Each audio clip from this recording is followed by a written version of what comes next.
Wednesday offer, flat 50% offer అని చెప్పి బర్గర్లకి, pizza హంట్లకి వెళ్ళి తినేసి అనవసరమైన కొవ్వుతో భుజ పెంచుకోవడం కన్నా మనకి నిజంగా ఫ్యాటే కావాలి అనుకుంటే చాలా ఫ్రూట్స్, నట్స్ అయితే ఉన్నాయి. అవన్నీ కూడా మనకి గుడ్ ఫ్యాట్ అయితే ఇస్తాయి. బాడీకి కంపల్సరీ ఫ్యాట్ అనేది కావాలి విటమిన్స్ తో పాటుగా.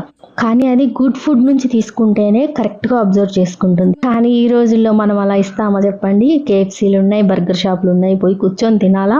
తర్వాత మనకి బొజ్జు వచ్చేసింది, లేదంటే పాతికేళ్ళకే వైట్ హెయిర్ వచ్చేసింది, లేదంటే కాళ్ళ నొప్పులు, ఒళ్ళు నొప్పులు, ఇంకా చాలా చాలా చాలా తెలుసు. కానీ మనం అవే చేస్తాం. సరే, నార్మల్ వాళ్ళు చేస్తే చేశారు, ఇంకా అయిపోయింది వాళ్ళది లైఫ్ అనుకొని చేస్తున్నారు. అది పక్కన పెడితే ప్రెగ్నెంట్ ఉమెన్ అయినా కనీసము ఈ రోజుల్లో ఎంతమంది పిల్లలకి హెల్త్ ఇష్యూస్ వస్తున్నాయి అంటే పుట్టిన పిల్లలకి, ఈ రోజుల్లో పుట్టే పిల్లలకి ఎన్ని హెల్త్ ఇష్యూస్ వస్తున్నాయి, ఎన్ని కాంప్లికేషన్స్ వస్తున్నాయి.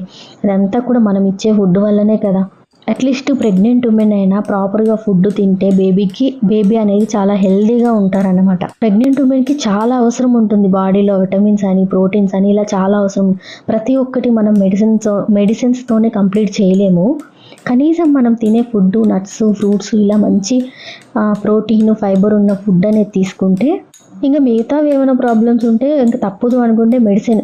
కానీ మనం ముందుగానే ఆ విటమిన్కి, లేదంటే ఇంకో దాని అన్నిటికీ టాబ్లెట్స్ వేసుకుంటే ఇంకా పుట్టబోయే పిల్లలు ఎలా హెల్తీగా పుడతారు, ఎలా న్యాచురల్గా పుడతారు?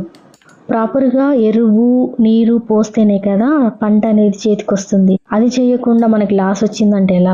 మామూలుగా నట్స్లో, ఫ్రూట్స్లో మనకు కావాల్సిన వైటమిన్స్, ప్రోటీన్స్ అన్నీ ఉంటాయి. అవి రెండు మిక్స్ చేసి తినడం వల్ల ఇంకా చాలా హెల్త్ బెనిఫిట్స్ ఉంటాయి. మనకి ఆకలేసిందని ఏదో హడావిడిగా అవి ఇవి ఆర్డర్ చేసుకునేదానికన్నా జస్ట్ ఇలా ఏదైనా ఫ్రూట్ ఉంటే కొన్ని నట్స్ యాడ్ చేసుకొని తింటే, ఎస్పెషల్లీ ప్రెగ్నెంట్ ఉమెన్ ఇలాంటివి తినడం వల్ల బేబీ చాలా హెల్తీగా ఉంటుంది.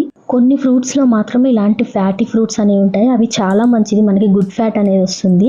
అట్లీస్ట్ ప్రెగ్నెంట్ ఉమెన్ అయినా మంచి ఫుడ్ తినడానికి ట్రై చేయండి. ఈ వీడియో అందరికీ నచ్చకపోవచ్చు, ఎందుకంటే మంచి ఎప్పుడు కాకరకాయే కదా. కానీ నచ్చినా నచ్చకపోయినా నేను చెప్పాలనుకుంది అయితే చెప్పాను. మన దరిద్రం ఏంటి అంటే కనీసం ఇలాంటి వీడియోస్ ఒక 10 మందికి షేర్ కూడా అనవసరమైన చెత్త మాత్రం చాలా వైరల్ అవుతాయి. ఈ వీడియోపై మీ ఒపీనియన్ తప్పకుండా కామెంట్ చేయండి.